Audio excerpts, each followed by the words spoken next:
To escape my psycho contract wife and a $10 million deal, I faked my own death 2 years ago and have been living the good life ever since. So of course I'd run into her, or someone who looked just like her, while cruising the mall. That same night, my best friend and I had just ordered the premium package at Eden Spa and Lounge when I stepped out to use the restroom. The next thing I knew, I was being tied up. She used her belt to strap me to the bed. Isabel Thorne pushed the door open, her eyes gleaming with a familiar, terrifying madness. "My dear husband," she purred, "didn't you die 2 years ago?" A slow, dangerous smile spread across her lips. "Did you have an extra life, honey?" She leaned in close, her voice a venomous whisper. "You've been a very bad boy, trying to leave me again." For the next 2 weeks, she was insatiable, clinging to me, demanding every last drop of my energy. My body was giving out, but she'd just bring me a bowl of some foul-smelling herbal concoction. "Be a good boy," she'd say. "Drink up so we can continue. My name is Leo Miller. 5 years ago, I died in an accident." Of course, the person who died was the old Leo. The Leo who, for a 5-year, $10 million marriage contract, had to play the part of doting husband to Isabel Thorne. God only knows how I survived those 5 years. Isabel Thorne. Just her name is enough to send a shiver down my spine. The second that contract expired, I took the money, enough to set me up for life, and ran without a backward glance. Faking my death was the only surefire way I could think of to get away from her for good. It's been 2 years, and for 2 years, I've been living it up in Portland. With over $10 million in the bank, the daily interest alone was more than enough to cover my every whim. I moved my only family, my sister, Sarah, and my adorable little niece, Lily, out from our hometown to live with me. I bought a house in the best school district, even though Lily was just starting preschool. And my best friend, Derek Jones, the guy I'd been getting into trouble with since we were kids, I put up the cash, he put in the work, and we bought up the franchise rights for a bunch of Amazon delivery stations across the city. We were the silent partners, just checking the daily reports and raking in the cash. In Derek's words, "Leo, man, you're my hero. You're a walking ATM." Tonight, Derek and I were at a dive bar, grabbing beers and wings. He mumbled around a chicken bone. "I gotta hand it to you, Leo. I really thought you were a goner, that you'd actually fallen for her. 5 years playing bodyguard and lapdog to an ice queen like Isabel Thorne, day in and day out." He took a huge swig of his beer and burped. "So you were just playing a long game, huh? A 5-year undercover mission to scam the rich girl and run off with the cash. I honestly thought you were a willing simp, that you'd gone soft, totally whipped." Derek slapped me on the back so hard, I almost choked on a wing. I knew it. My boy wouldn't be some spineless pushover. I washed the wing down with some cold beer, a bitter smile on my face. "Simp? Whipped? You think I wanted any of that? Only I know what it took to survive those 5 years," I said. "That woman, Isabel, man, it's a long story. Anyway, the money's in the bank, I'm free. The rest of it? Let's not even talk about it. This life, right now, was the one I wanted." When I got home, Sarah had a hot meal waiting. "Leo, you're back. Wash up, dinner's ready. I made your favorite, barbecue ribs." "Uncle Leo." My niece, Lily, shot across the room like a tiny cannonball and latched on my leg. I laughed, scooping her up and planting a kiss on her cheek. "Were you a good girl at preschool today?" Lily was the bestest. "My parents died when I was young. It was Sarah who raised me, who put me through college. She was more of a mother to me than a sister. Later on, she married the wrong guy, and they divorced not long after Lily was born, leaving her with some health problems and a broken heart. Bringing them to Portland was my way of giving them the good life they deserved. My family is the most precious thing in the world to me. No one's going to mess with that." At the dinner table, Lily was chewing on her fork, her big eyes blinking up at me. "Uncle Leo, that wife you had before, was she really, really mean? Is that why you had to die and run away?" Sarah gently tapped her hand. "Lily, don't say things like that." I tweaked her little nose and smiled. What do little kids know? Uncle Leo had to go save the world. I defeated the big, bad monster, and now I'm back. "Oh, so you're a superhero." Seeing her innocent smile warmed my heart. Still, for some reason, even though life felt like a dream, a deep, unshakable unease lingered somewhere inside me, especially when I heard the name Isabel Thorne. It was like a curse etched into my bones. I shook my head, pushing the thought away. Impossible. There was no way she could find me. Portland was a big city, and I had a new identity. Later that evening, I was pushing Lily on the swings of the neighborhood park. The setting sun cast a golden glow on her happy face, her laughter like tinkling silver bells. Watching her, a sense of peace washed over me. This life was paradise. The weekend was bright and sunny. Humming a tune, I drove my new SUV, with my precious niece Lily strapped in her car seat, straight to the biggest shopping mall in Portland. Uncle Leo, I want that one. And that one. The little tyke pointed her finger at the dazzling billboards outside, her face flushed with excitement. Whatever she wants, she gets. The toy section, the newest Barbie Dreamhouse set. Check. The snack aisle, her favorite imported chocolates, fruit gummies, and chips. Swept them all into the cart. The kids' clothing department, princess dresses, athletic sets, a few of each. Lily hugged a mountain of her spoils, her eyes squeezed shut in a grin, looking like a little fox who just raided the henhouse. Thank you, Uncle Leo. You're the best. You little charmer. I laughed, tweaking her nose. This was the life. Comfortable, free, with my favorite people by my side. We passed a luxuriously decorated high-end watch boutique. I didn't plan on looking. I've been dragged to places like this with Isabel more times than I could count and was sick of them. But then, a flicker of movement in my peripheral vision. A figure at the counter. A dark dress, cinched at an impossibly thin waist. Her makeup was exquisite but gave her face a pale, almost sickly pallor, with a slash of dark red lipstick that stood out. She was leaning slightly, looking down at the watches in the glass case. The profile of her face. My heart skipped a beat. Isabel? What was she doing here? Wasn't she supposed to be in New York, ruling over her cold, corporate empire like the ice queen she was? My feet stopped moving before my brain could catch up. The woman seemed to sense my stare. She slowly lifted her head and looked in my direction. Our eyes met. Boom! Something exploded in my head. Those eyes as cold and distant as ever. But now they held a hint of something I couldn't place, a deep weariness, and melancholy. I'd recognize her if she was a ghost. Isabel. She was really in Portland. My blood turned to ice, and my hands grew clammy. She saw me, but just for a second, maybe less. She turned her head away, just as calmly, her attention returning to the watches as if I were nothing more than a random stranger. No, wait. That wasn't right. The old Isabel hated dark clothes. Her closet, aside from her black power suits, was filled with light, cheerful colors. And she never wore makeup like this. This decadent, almost tragic look. Her whole vibe was different.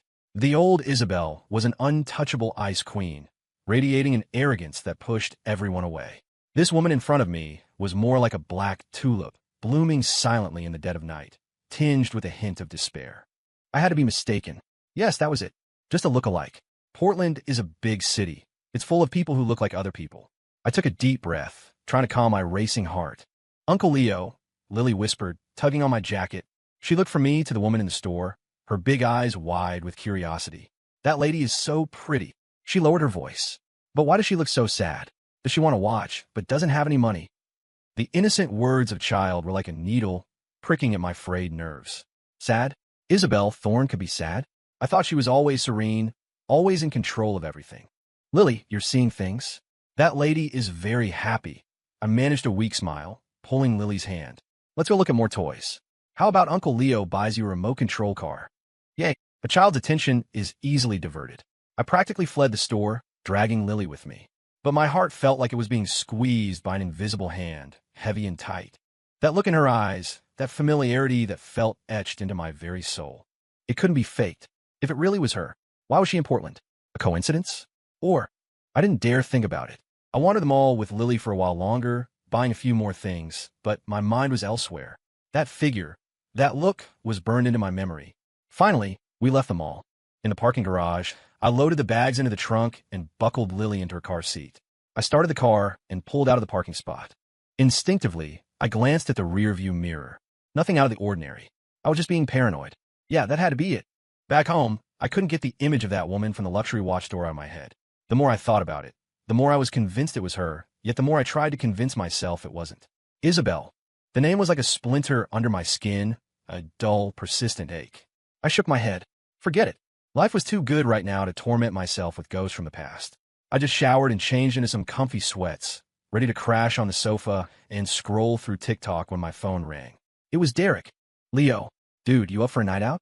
Old spot, Eden Spa. My treat. Let's get those kinks worked out. Derek's voice was as loud and obnoxious as ever. Eden Spa. I hesitated. We've been there a bunch over the last 2 years. It really was a great place to unwind. The anxiety from earlier hadn't completely faded. Maybe a change of scenery was exactly what I needed to shake it off for good. All right, I'm on my way. That's my boy.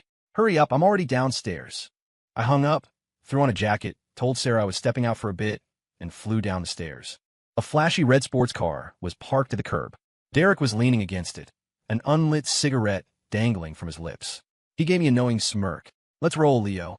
Tonight, you're going to experience what heaven on earth feels like." We sped through the city and arrived at Eden Spa and Lounge. The entrance was all gold and glitter, with a line of hostesses in slinky dresses welcoming guests. Derek slung an arm around my shoulder and swaggered in. The manager saw him and immediately came over, his face beaming. "Mr. Jones, Mr. Miller, it's been a while. Welcome, welcome, please come in." Derek waved a hand dismissively, all swagger. "The usual, the 888 package. And give me Tiffany, number 38. He clapped me on the shoulder. "What about you, Leo?" "Same package," I said, not wanting to think about it. "My usual, Chloe, number 24. Right away. Gentlemen, please head upstairs." "Your rooms are ready," the manager said, bowing as he led us up. Derek and I got adjoining private rooms. We settled onto the plush massage tables, and soon our masseuses came in with basins of hot water. Chloe, number 24, was a quiet young woman, but her technique was masterful. As my feet soaked in the hot water, she worked on my shoulders and neck with the perfect amount of pressure. The soundproofing between our rooms wasn't great. I could faintly hear Derek bragging next door. And let me tell you, I just locked down another delivery zone. It'll pay for itself by next month. I couldn't help but smile. Same old Derek. As I enjoyed the professional service, the day's anxieties and that unnameable dread began to dissolve in the steam and the soothing massage. I was finally starting to relax. Man, every guy needs an escape like this. Just as I was about to drift off to sleep, a sudden urge hit me. Damn it. Must have been that big bowl of soup Sarah made for dinner. "Chloe, give me a minute. I need to use the restroom," I said, sitting up. I yelled to the next room. "Derek, I'm hitting the head. Go for it, man. Need to take a piss already?" "What? Not taking your supplements." Derek hollered back. I laughed and cursed at him under my breath as I shuffled out of the room in a pair of spa slippers. The public restroom at Eden was as luxurious as the rest of the place, spotlessly clean. After finishing my business, I went to the sink. The cool water felt good on my hands. I shook them dry and glanced at my reflection in the mirror, a bit tired but mostly relaxed. Just as I turned to head back to my room, without any warning, a sharp, violent pain exploded at the back of my neck.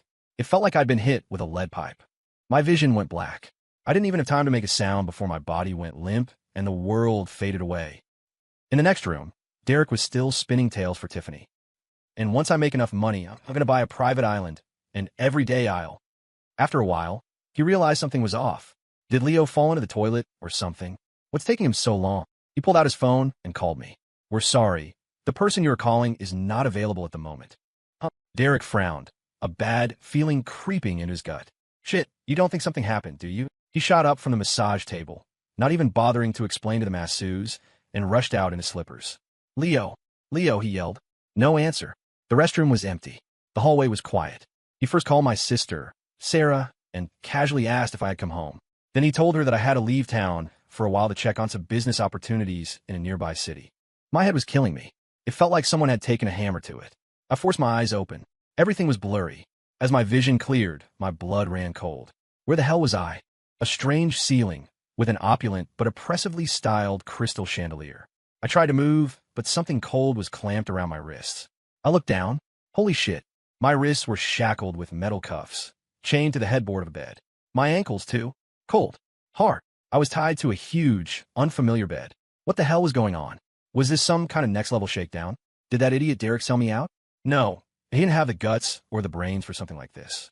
The room was luxurious but decorated in dark, somber tones that gave it a creepy vibe, and there was a smell in the air. A goddamn familiar perfume. Every hair on my body stood on end. I'd know that scent anywhere. Isabel. It was her custom-made perfume, the only one of its kind in the world. My heart started hammering against my ribs, so hard I thought it would burst down my throat. No, it couldn't be. How could she? I was at Eden Spa. I just went to the restroom. A series of terrifying thoughts exploded in my mind, making my scalp tingle. I'm toast. Game over. This woman, she was even crazier than I remembered. As my mind raced, trying to figure a way out of these damn shackles, the door clicked open. Click. Then came the sharp, crisp sound of high heels on the floor. Click. Clack. Slow, deliberate steps, like the Grim Reaper approaching, each one landing squarely on my beating heart. A figure appeared in the doorway. It was the same dark dress from the mall, the same exquisite makeup with its sickly pale cast. Isabel. Her face was blank as she stared at me, her eyes as cold as ever, but deep within them, I saw a flicker of something I couldn't comprehend, a terrifying madness. "My dear husband," she began, her voice chillingly calm. "Didn't you die in a car crash 2 years ago?" She paused, the corner of her mouth twitching into a bizarre smile. "What's this? Did you have a respawn token? What the hell? Why did that line sound so familiar?" She walked toward me, step by step, the sound of her heels getting closer, the pressure in the room building. I could smell that familiar perfume, a scent that now filled me with absolute dread. She stopped at the bedside, looking down at me like I was a prized possession she'd just recovered. Then, she did something that made my jaw drop. She unbuckled the expensive-looking leather belt from her waist. And with that belt, she began to bind my upper body, wrapping it around and around, tying me tightly to the headboard. The position. A wave of intense humiliation washed over me. "You've been a very bad boy, honey," she whispered, leaning over me. Her cool hair brushed against my face, her warm breath ghosting over my ear. "Did you really think you could leave me all alone again?" Her voice was a strange mix of hurt, obsession, and a sick, twisted kind of love. Then, she pressed her whole body against mine. She kissed me, touched me, with a desperate, frantic energy, as if she wanted to meld me into her very bones so we could never be separated again. I was so screwed. The lamb had walked right back into the lion's den. For the next 2 weeks, I lived a life worse than a dog's. Oh wait, no, it was a life of being served hand and foot, a prisoner's life. She treated me like her exclusive property. Every day, she found new ways to torment me. My body was deteriorating at a visible rate. I felt completely hollowed out, and every time I felt like I was about to ascend to the heavens, she'd bring me all sorts of expensive supplements. Ginseng, deer antler, sea cucumber, abalone, you name it. She even made soups with her own hands. She would feed them to me gently, spoonful by spoonful, sometimes even mouth to mouth. Then, once I had regained a sliver of strength, she would start a new round of draining me dry. What the hell was this? The carrot and the stick? No, this was torture wrapped in a sweet package. I felt like I was on the verge of a complete mental breakdown. What the hell kind of life was this? In this opulent cage, a room that screamed luxury and depression in equal measure, I lived the life I'd always dreamed of. Oh, who was I kidding? I was a well-fed pig being fattened for the slaughter. Every day, Isabel would appear right on schedule. She'd cook herself, using ingredients I'd only ever seen in Michelin-star restaurants, turning them into exquisite dishes. Then she'd sit by the bed and feed me, bite by bite, like I was a toddler. To be honest, the food was incredible, but it was hard to enjoy it when you were ignoring the cold metal shackles on your wrists and ankles and her burning, possessive eyes that never once left me. "Open up, honey." Her voice was soft with a subtle raspiness. What could I do? Did I dare refuse? Sometimes, she must have gotten bored with the routine. She'd come in with a bowl of warm soup or carefully prepared porridge. "It's hot. Let me cool it for you." Then she'd take a sip herself, lean down, and feed it to me with her soft lips, mouth to mouth. Holy crap. The first time she did that, I froze completely. My brain buzzed so loud, I thought I was going to short circuit. The warm contact, the undisguised amusement in her eyes mixed with that suffocating possessiveness filled me with a cocktail of extreme shame and a strange, rising panic. This woman knew exactly how to torture someone. A double assault, physical and psychological. "Where were you planning to run this time?" She'd ask in a tone so gentle it was terrifying, all while dabbing the corner of my mouth with a silk napkin. Her voice was like a lover's whisper, but it held an iron grip of control. "My husband," she added, drawing out the words. "Where could I run? I was tied up like a Thanksgiving turkey." Oh, right, we'd graduated to a twisted feeding ritual now. One time, she seemed to be in a particularly good mood, humming a tuneless little song. She pulled a small, bright red booklet from her designer handbag and dangled it in front of my face. The garish red almost blinded me. A marriage certificate. "You can't abandon me again," she said, smiling like a cat that had just cornered a mouse. "We're a legally married couple." I looked at the certificate, then at her. Well, that's it. I was officially locked down by the law. This went on for a month. I felt completely drained, both physically and mentally, teetering on the edge of a breakdown. Just when I thought I was going to be played or nurtured to death, Isabel walked into the room holding a single sheet of paper. Her expression was a complicated mix of joy, anxiety, and a hint of confusion. "Honey," she said, holding the paper out for me to see. Her voice trembled almost imperceptibly. I'm pregnant. A bolt from the blue. I stared at the positive marker on the lab report, and my brain completely shut down.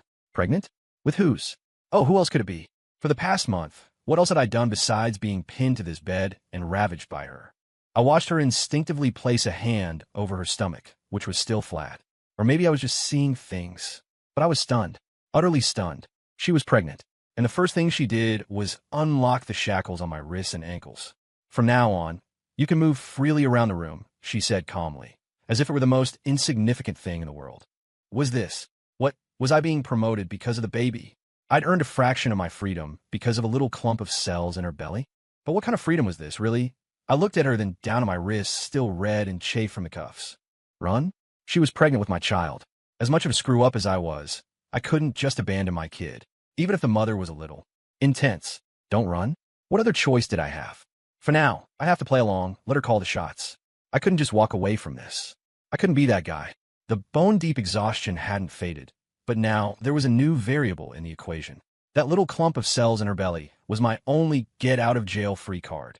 Or maybe it was just a new, more permanent set of chains. I cleared my throat, which felt rough from disuse.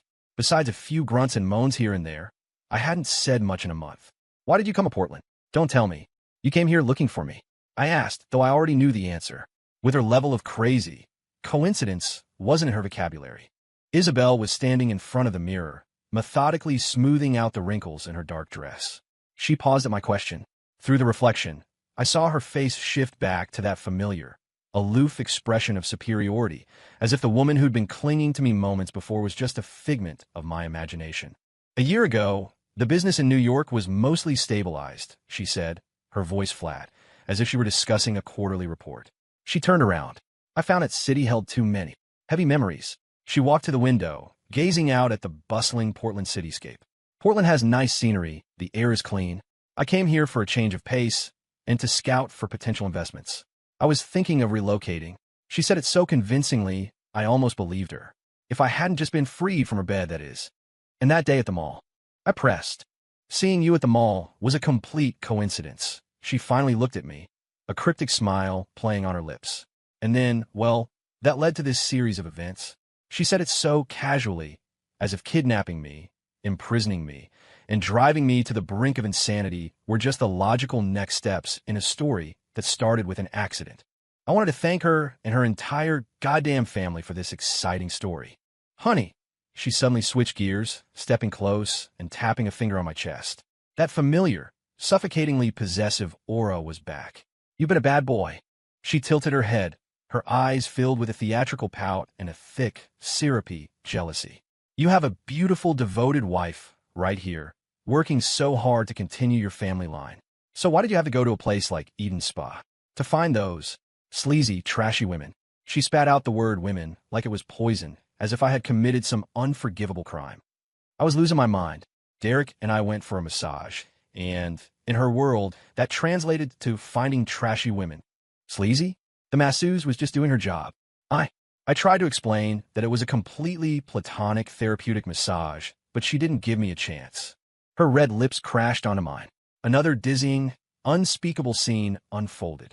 It was like she was trying to brand her jealousy and possessiveness onto my very soul. Afterward, I lay sprawled on the bed, feeling like a puddle of goo. My back ached. This was more exhausting than my old construction jobs. All right, I gasped, holding on my hands in surrender. You're pregnant with my child now. I won't run. Okay. If I tried to run again, I was pretty sure she'd hunt me to the ends of the earth and punish me in some even more twisted way. I give up. Isabel seemed pleased with my surrender. A triumphant smile played on her lips as she gently stroked her still flat stomach. But I took a deep breath, sensing this was my only chance to gain a sliver of control. I need to take you to meet someone. She's very important to me.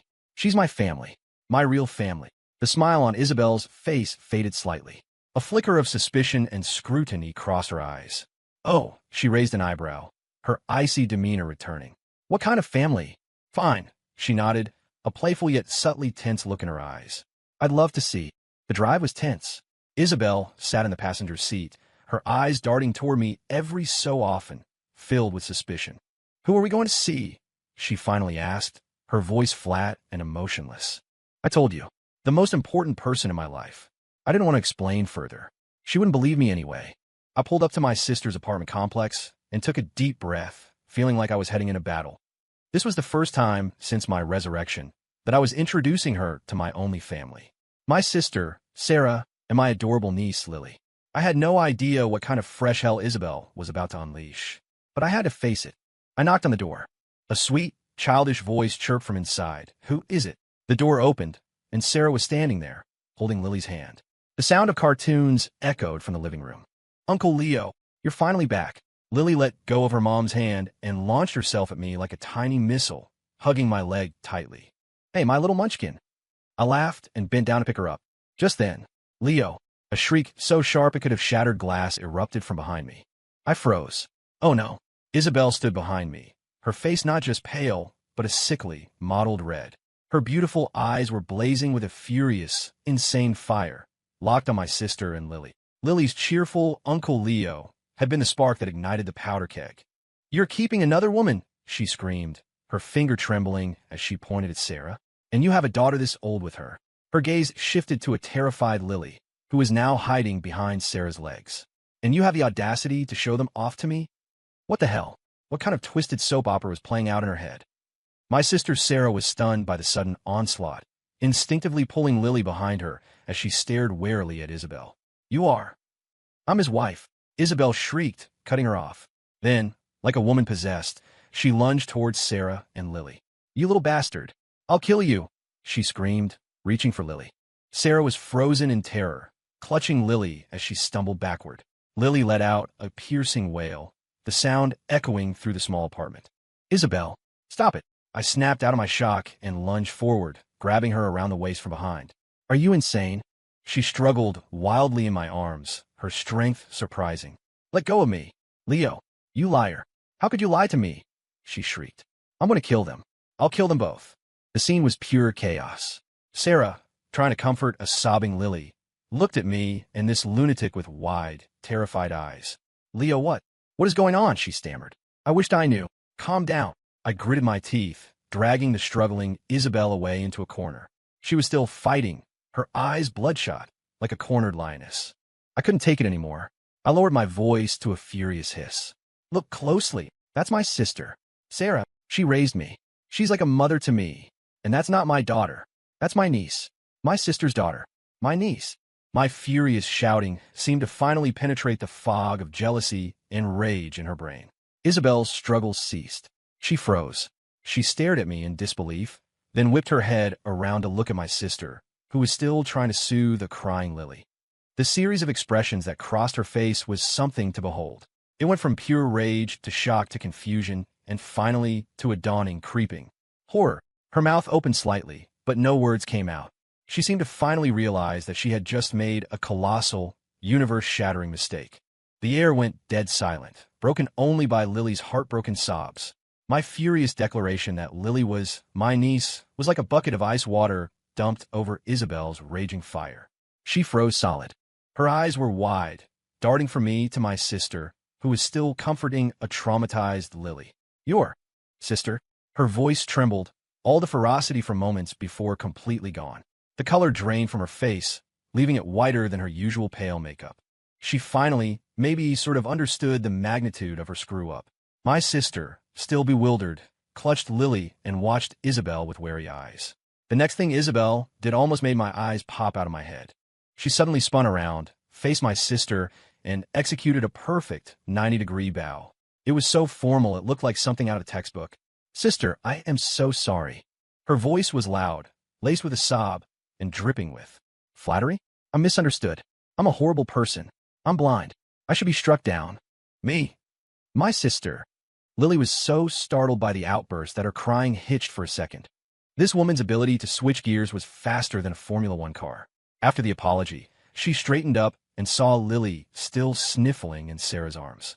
Isabel's face immediately broke into what was supposed to be a warm, friendly smile. She cautiously crouched down, trying to get closer.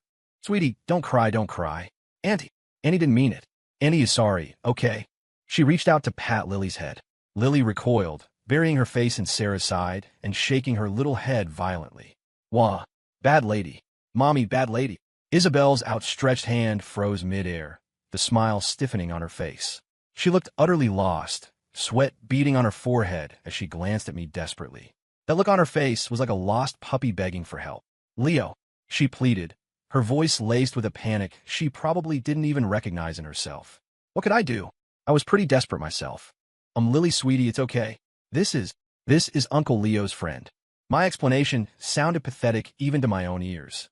Isabel's eyes darted around, and a light bulb seemed to go off. She shot up and fumbled in her ridiculously expensive handbag, pulling out a sleek black credit card. "Sister Lily, I'm so sorry. I didn't know." She tried to shove the card into my sister's hand. "Please, whatever you need, whatever you want, just buy it. It's on me. Consider it my apology." Sarah, completely flustered, waved her hands frantically. No, we can't accept this. We don't need anything." "Yes, you do. You must," Isabel insisted, absolutely certain. "What toys does Lily like? Barbies? Legos? A Disney princess dress? Annie will buy them all for you. And you, sister, what kind of handbag do you like? What jewelry? I'll have it delivered to your door."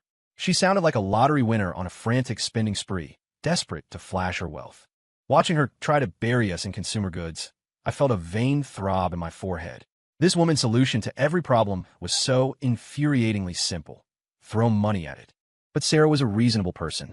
Seeing Isabel's sincere attitude, and noticing the way she instinctively protected her stomach, and after my brief, mumbled explanation, she seemed to grasp the situation. Her anger subsided, replaced by an expression of pure, exasperated bewilderment as she looked between me and Isabel. "Leo, what on earth is going on?" Sarah whispered, her voice full of helpless confusion. "How could I possibly explain?" "Yeah, sis, this is your future sister-in-law. She's a bit unhinged, wildly possessive, and also pregnant with my child. Sarah would probably kick me out on the spot. It's a misunderstanding. All a misunderstanding was all I could manage." At dinner time, to further demonstrate her sincerity, Isabel actually offered to help in the kitchen. Sarah and I exchanged a look of profound shock and a deep, shared sense of foreboding. And we were right to be worried. The great Isabel Thorne, a woman who could command boardrooms and sign nine-figure deals without blinking, was a complete disaster in the kitchen. She was like a tornado in a china shop. First, she knocked over the soy sauce, creating a sticky, brown lake on the countertop. Then, while chopping vegetables, she nearly sliced off her own finger instead of the cucumber. Sarah frantically supervised, tried to prevent her from burning the kitchen down. I leaned against the kitchen doorway, watching Isabel, dressed in a designer gown but wearing my sister's kitschy floral apron, bumble around the kitchen. For a moment, it was almost funny, and it stirred something strange inside me. She finally emerged, proudly presenting a plate of something black and unrecognizable. Her face was smudged with flour, but she was grinning like a child seeking praise. "Leo, sister, try it. It's my first time cooking." Sarah and I stared at the dark matter on the plate, then at her expectant face. We shared a look of mutual suffering. It seemed that this powerful, domineering, and frankly psycho woman was, for my sake, actually willing to shed all of her pride and arrogance. She was trying, in her own clumsy way, to become a part of my life, my family, even if her methods were hard to stomach. In the end, Sarah had to cook a whole new meal, and even Isabel had to admit, my sister's cooking was amazing. After that day, it was like Isabel had installed a permanent homing beacon in my sister's apartment. "Leo, I'm hungry. Leo, I'm craving Sarah's sweet and sour pork today. Leo, Lily said she wants the strawberry cake I bought." The excuses were endless, but the goal was always the same: mooching a meal. She called it catering to the pregnant woman's palate and soaking in the warmth of a family. My sister, Sarah, went from being stunned and wary to just used to it. Sometimes, if Isabel was running a little late, Sarah would even murmur, "I wonder why Isabel isn't here yet." Of course, Isabel didn't just eat. She would insist on washing the dishes, which usually resulted in a flooded kitchen floor. She tried to help Lily with arts and crafts, only to get more engrossed than Lily herself, making a complete mess of the materials. Watching her, dressed in a $1,000 dress and a $10 apron, causing chaos in the kitchen, I sometimes really wanted to pry open her head and see what was going on in there. As for Lily, she was completely won over by Isabel's combination of checkbook diplomacy and genuine patience. Imported snacks became a daily staple, and limited edition Barbie dolls filled her toy corner. Whenever Isabel arrived, Lily would trail after her like a little shadow. Annabelle, Was the little baby in your tummy good today? Annabelle, you know what? That mean boy at preschool was mean to me again. Isabel would crouch down and listen intently to all of Lily's little stories, her eyes filled with a softness that could melt glaciers. It was a stark contrast to the predatory looks she gave me when we were alone. My sister watched the two of them, her initial anxiety replaced with amusement. You know, Leo, she told me quietly one day, take away the bossiness, and Isabel is actually a pretty good person. Look at her. She really cares about Lily, and she never hesitates to buy us things. It's just that temper. It's like a firecracker, goes off at the slightest thing. What could I say? I just nodded in agreement. She was good to me, in her own way. The kind of good that involved wanting to keep me on a very, very short leash. But the good times couldn't last forever.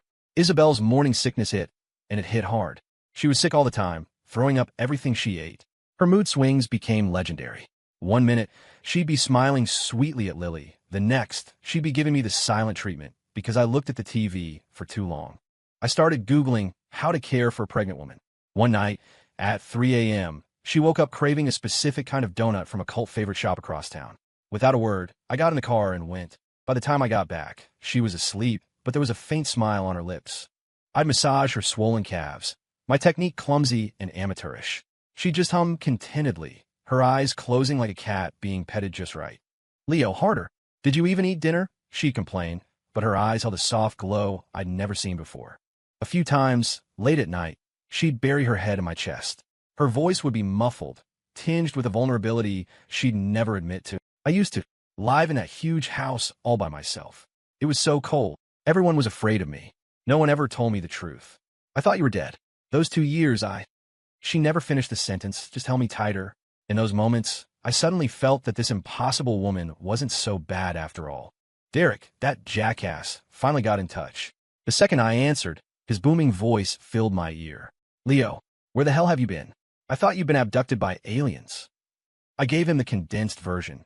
Isabel's pregnancy, the imprisonment, the whole crazy story. The other end of the line was silent for a full 30 seconds. Then, he burst into thunderous, hyena-like laughter. Holy shit, Leo, you magnificent bastard. You played a triple agent and knocked her up in the process. The rich girl runs off with the baby. No, wait, the rich girl kidnaps the dad-to-be and runs off with the baby. Ha ha ha, you're a legend. So, did Isabel really, drain you dry? Bro, I've got this old family remedy. I could hook you up. Listening to his crude jokes, I wanted to climb through the phone and punch him. Shut up. You're the one who needs it. Hey, don't be mad. Derek laughed slyly. Seriously, though, you got a kid on the way. You basically skipped all the hard parts and hit the jackpot. Why would you ever work again? Just stay home, be a stay-at-home dad, and let the rich wife support you. It's the dream. I didn't bother arguing. His brain operated on a different frequency, where morals were determined by looks and bank accounts. Later, the three of us, me, Isabel, and my sister, ended up at a baby store together. The scene was surreal. Isabel stared at the impossibly tiny clothes, shoes, and bottles, her eyes shining. This one's cute. Buy it. This fabric is soft. Buy it. This one is imported. It's better for the baby. I'll take them all. She looked like she was ready to buy the entire store. My sister stood beside her, looking exasperated. Isabel, we don't need this one. That one's too small. The baby will outgrow it in a week. Isabel just blinked, a docile expression on her face that said, I don't get it, but I'll listen to you. I watched her gently touch the soft little outfits. The anticipation and happiness on her face were undeniable. She was genuinely excited for this baby's arrival, and she was genuinely trying to be a good mom. A good wife? The jury was still out on that one. Life settled into a rhythm, and Isabel's belly grew bigger by the day, like a balloon being steadily inflated. As her due date approached, the tension in the house grew thick. Me, the theoretical father-to-be, I was practically vibrating with anxiety. I spent my days flipping through parenting books, feeling like I understood every word individually, but the sentences themselves were complete gibberish. Leo, stop pacing. You're making me dizzy, my sister Sarah said, balancing a bowl of chicken soup in one hand while the other rested on her own lower back. As a veteran mom, she was the picture of calm. Isabel, on the other hand, was calm in a completely different way. She was issuing orders. She'd send me on citywide scavenger hunts for specific foods, a breakfast burrito from a food truck in one neighborhood, an artisanal cupcake from another. One day, she decided she wanted to knit a sweater, got the yarn into a tangled mess that looked like a spider's web, and then handed it off to my sister. I was pretty sure she was just using her pregnancy as an excuse to torment me, reveling in her privileges. Finally, on a sunny afternoon, she clutched her stomach, her face pale. "Leo, I think it's time." My brain went completely blank. All the what to do when labor starts information I'd memorized vanished in a thin air. Sarah, quick, it's happening." My sister was a whirlwind of efficiency, the pre-packed hospital bag already by the door. After a chaotic scramble, we got Isabel to the hospital and into the delivery room. The red in delivery light flicked on, feeling like a crushing weight on my chest. I collapsed onto a bench in the hallway, my palms sweating. In that room was my wife and my child who I hadn't even met. Time crawled by, each second stretching into an eternity. Sarah patted my shoulder. "It'll be okay. Isabel is strong, and we have the best doctors." I knew she was right, but I couldn't stop the dark thoughts from creeping in. What if? No, shut up. Don't jinx it. I don't know how much time passed. It could have been hours, or just a moment. The delivery room door opened. A nurse emerged, holding a tiny, swaddled bundle, a professional smile on her face. "Congratulations. Mother and daughter are both healthy. 6 pounds, 8 ounces. A beautiful little girl." I shot up from the bench, my legs feeling like jelly. Mother and daughter are healthy. A girl. The massive weight on my chest finally lifted. A wave of emotion hit me, and my eyes stung. I almost broke down, crying right there in the hallway. I followed the nurse to see the baby. She was a tiny, pink little bundle, her eyes squeezed shut, her little mouth making sucking motions. This was my daughter. My heart felt like it had been tickled by a tiny, soft hand, and it melted into a puddle. The nurse placed her in my arms. I stood there, stiff as a board, hardly daring to breathe, terrified I might break this fragile little doll. She was so small, so soft. It was over. I, Leo Miller, was destined to be wrapped around this little girl's finger for the rest of my life. A doting girl dad? Sign me up. In the recovery room, Isabel lay on the bed, pale and beaded with sweat. But when she looked at our daughter in the bassinet, her eyes held a tenderness I had never seen before. It was a warmth that could melt icebergs. She reached out a finger and gently touched the baby's cheek, a weak but contented smile on her lips. "Leo, she looks like you." I looked at her, then at the baby, a storm of emotions swirling inside me. This woman, who had put me through hell, had just given me a daughter. "You did great," I managed to choke out. It was all I could think of to say. She didn't answer, just looked at me, her eyes filled with something complex and unreadable. When it came time to name her, we, for once, were in complete agreement. "Let's call her Noelle," Isabel said softly, gazing out the window. Noelle. It felt right. A name that held the memory of our tumultuous story, a nod to the season of new beginnings, a promise of peace. It was her obsessive need for me, transformed into a quiet, hopeful prayer for our new family. The day we brought her home, Sarah and Lily were ecstatic. Sarah held little Noelle, her eyes glistening. "This is wonderful. Our family is growing." Lily stood on her tiptoes, peering into the bassinet at her sleeping baby cousin. "Uncle Leo, Auntie Belle, the baby is so cute." She reached out a tiny finger to poke Noelle's cheek, but Sarah gently intercepted her. "Be gentle, sweetie. The baby is very little." "Okay," Lily nodded seriously. "I'm going to be a good big cousin and protect her."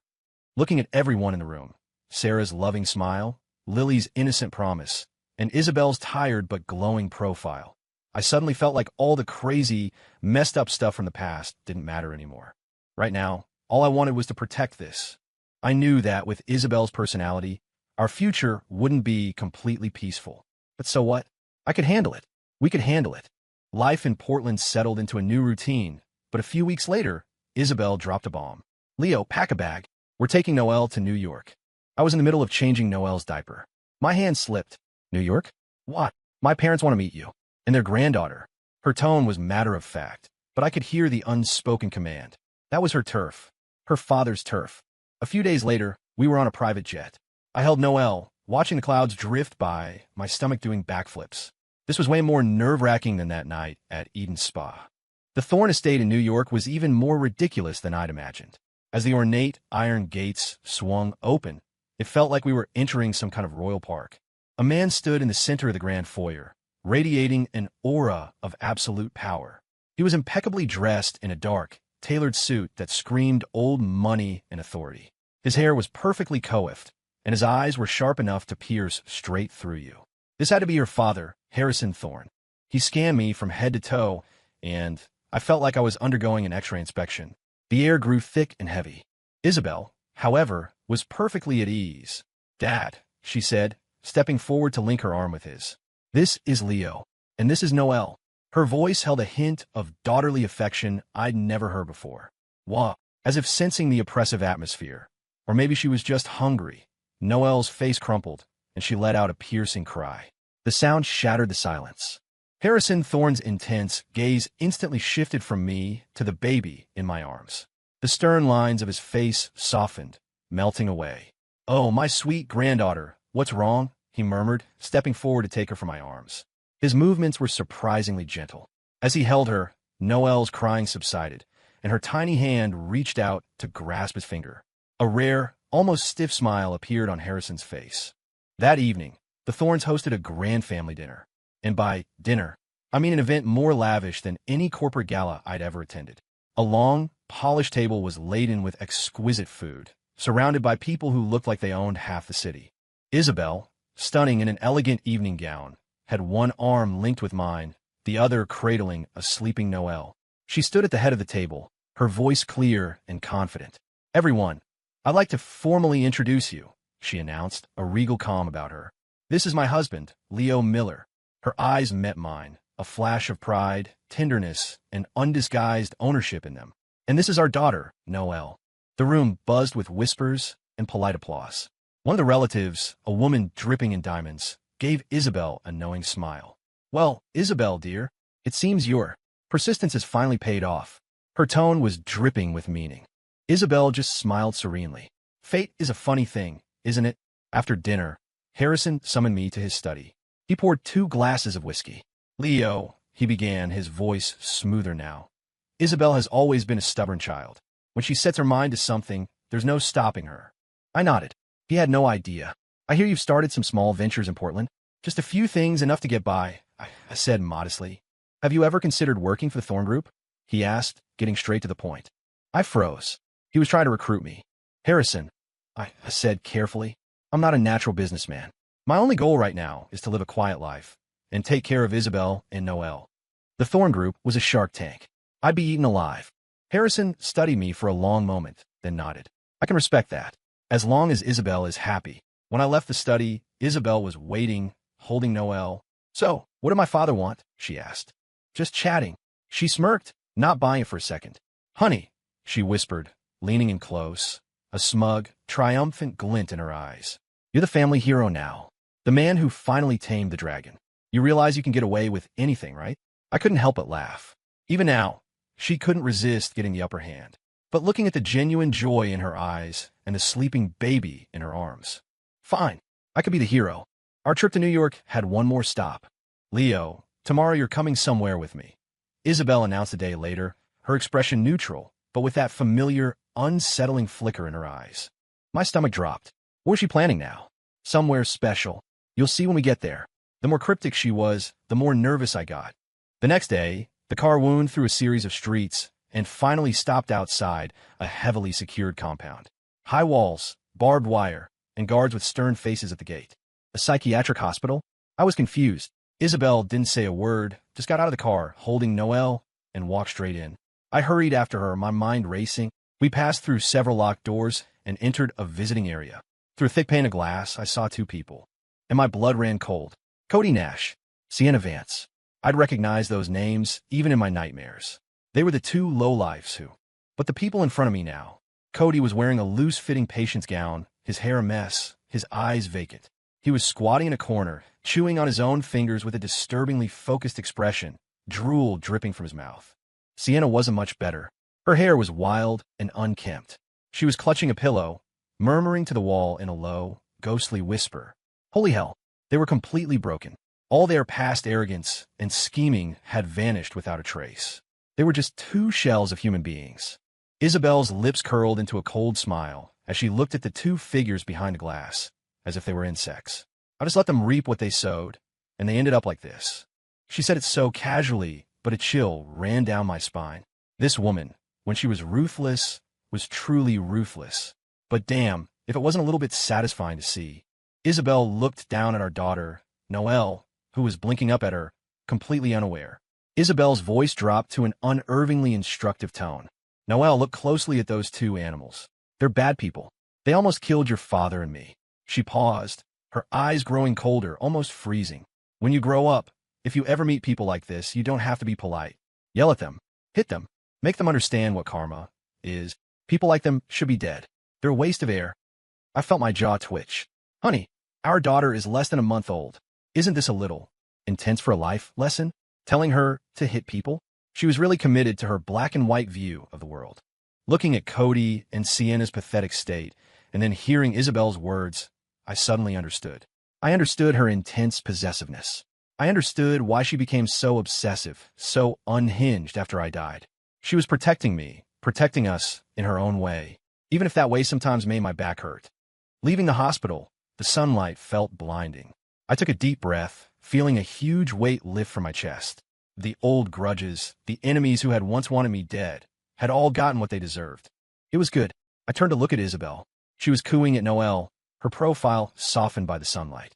Maybe our future wouldn't be perfectly calm, but at least the darkest shadows had finally lifted. Me, her, and our daughter. We could finally, truly, start our new life. Returning to Portland from New York felt like coming home. Even the air seemed sweeter. Little Noelle was getting chubbier by the day, and Isabel's mood had improved dramatically. One afternoon, holding Noelle, she said to me, Leo, let's have another wedding. I blinked. Huh. The first one didn't count, she said, her tone light but firm. That was a contract, a business deal, and it included your ridiculous plan to fake your own death. This is different now. She looked down at the sleeping baby in her arms, her eyes so soft they could turn stone to water. I want to give Noelle a proper beginning, and I want to give us one too. Something shifted inside me. She was right. What we had before wasn't real. Okay, whatever you want. There was no massive, fairy tale wedding this time. Surprisingly, Isabel wanted to keep it small. She said she only wanted the people closest to us to be there. So, it was just my sister Sarah, my niece Lily, and my screw-up but little when it counts best friend Derek. On Isabel's side, it was just her parents and a few trusted friends. The venue was a small, charming chapel in Portland, sunlight streaming through the stained glass windows. Lily, in a little flower girl dress, was practically bouncing off the walls with excitement. Derek, looking uncomfortably handsome in a tailored suit, couldn't stop sneaking glances at the bridesmaids. Some things never change. My sister Sarah sat in the front row, her eyes glistening. I knew she was truly happy for me. When it came time to exchange vows, the pastor stood before us, his expression serene. My palms were sweating, but Isabel suddenly took my hand. Hers was cool and slightly damp, too. We hadn't prepared any giant diamond rings. Isabel said that cold, hard objects couldn't possibly represent our back-from-the-dead love story. Under the pastor's smiling gaze, we both reached out. My sister, holding the baby, brought her to us. Gently, carefully, we took our daughter, Noelle, into our arms together. The little one was sound asleep, her tiny mouth making little sucking motions, completely oblivious that she was the star of the show. Noelle. Isabel's voice trembled almost imperceptibly. She is the most precious fruit of our love, the strongest bond in our marriage. I looked at her, then down at our daughter.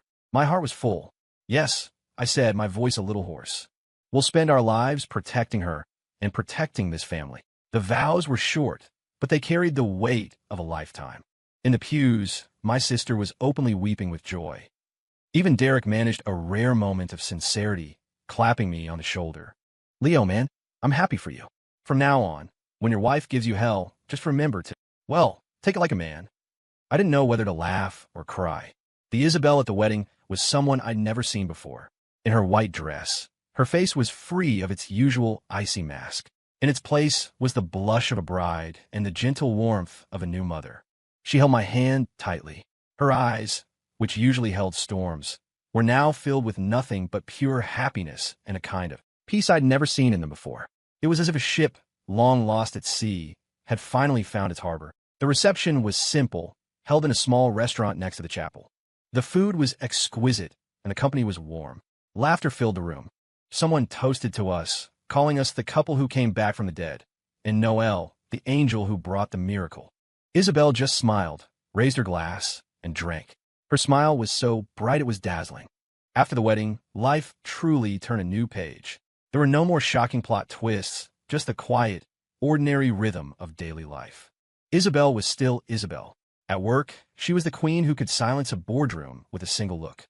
But at home, she were the silly cartoon print apron my sister bought her and fumble with the baby food maker. Sometimes, she'd get a sudden whim to cook for me. The results were always an adventure. But seeing her with a smudge of flour on her nose, waiting expectantly for my verdict, I'd always smile and say it was delicious. What can I say? I was completely hers. Noelle grew and changed every day. From a little bundle who could only coo, she learned to roll over, to crawl, to babble dida, and mama. Each tiny milestone filled our home with joy. Sarah was now the official baby care commander-in-chief, her experience making everything run smoothly. Lily became a devoted cousin sitter, running to find the baby the second she got home from school. Annie Sarah, was the baby a good eater today? Can I sing to her? Watching the two of them, their heads together, warmed my heart. The smile on my sister's face was more frequent now, too. Sometimes she'd watch our chaotic little family and wipe away a tear. I knew it was from relief and happiness. At our urging, she even started dressing up more, going out with old friends. Life had to move forward. As for Derek, he'd been acting suspiciously happy lately, always grinning at his phone. When I asked if he was seeing someone, he just gave me his usual spiel. A guy like me? I don't date. People date me. And Isabel? Her little habit of checking up on me hadn't completely disappeared. But now, it felt more like flirting. Honey, what are you doing? Do you miss me and the baby?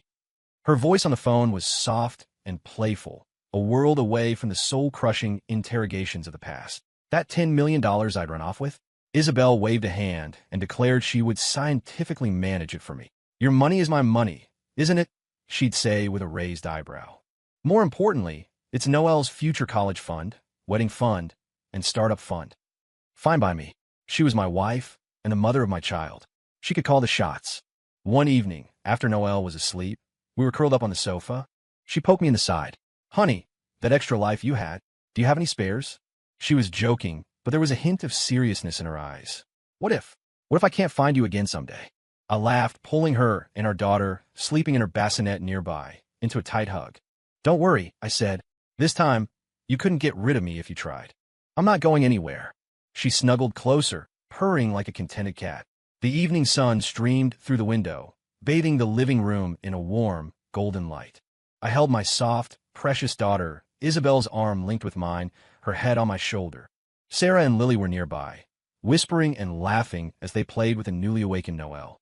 This, right here, was what peace felt like. I, Leo Miller, once thought my life had hit rock bottom. I'd even died once. I never imagined that on the other side of all that chaos, I would find this kind of happiness. It was worth it. Every crazy, terrifying moment. And this love, this warmth that I had fought so hard for, I would spend the rest of my life protecting it. My life had been one long, dark eclipse, but now it was finally full. The end.